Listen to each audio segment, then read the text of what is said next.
Carl here from Games, Brains and Head-Banging Life, gbhblofficial.com for short.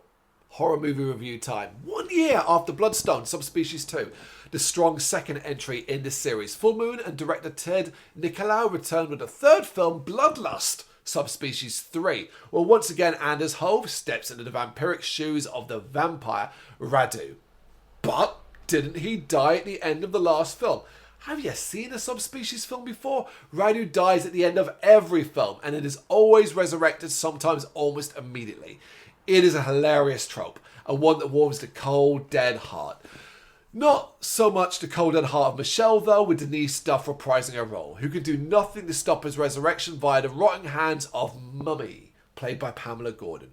Radu is back, again, and finally has the woman he desired, Michelle, by his side.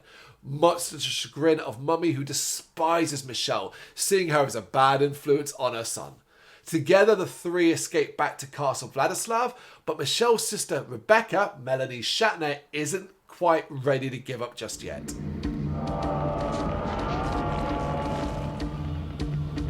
An innocent in a spell of evil.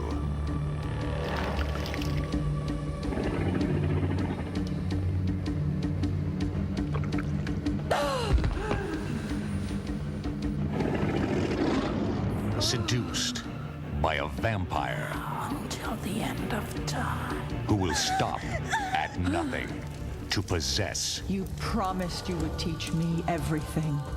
his prey, reach out with your senses. body,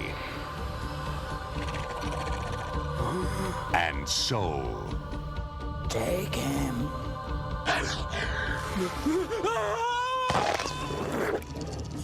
Now, to save her sister, You're so cold.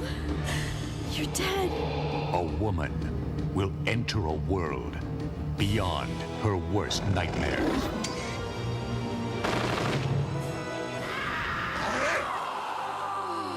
There is no love between the living and the dead.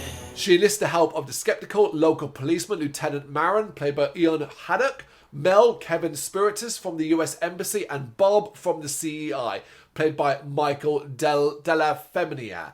Together they must work together to free Michelle from the grasp of Radu and Mummy, and maybe, finally, destroy the vampire for good. But probably not.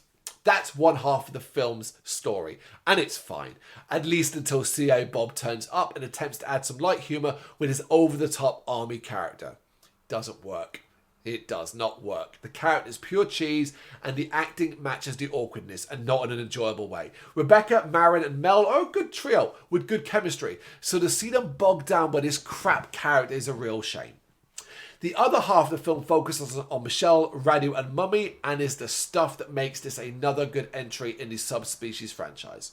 Radu, his desperation to make Michelle his lover while having to show dominance to her, and in the face of Mummy, is surprisingly nuanced stuff. As is Michelle beginning to learn more about her vampire self, use her own power to influence Radu, and be careful not to reveal her true intentions. I could watch Anders Hove and Denise Duff do scenes together as these characters and probably never get bored. They had great chemistry in the first film, but it's ramped up here as Radu becomes a more tragic figure, which is a really interesting direction to take. Of course, alongside this is a plethora of gorgeous locales, gothic vibes, malevolent moments of horror, action, big musical themes, and a cliffhanger that meant a fourth entry would be on the way. When people talk about the quality aspects of Subspecies franchise, it is often these middle films that are referenced as the most impressive.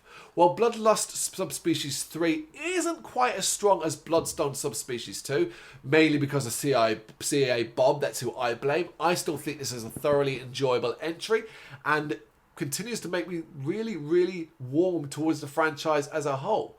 It's Bloodlust Subspecies III. What do you reckon on this one? You got any thoughts? You know what to do? Let me know in the comments.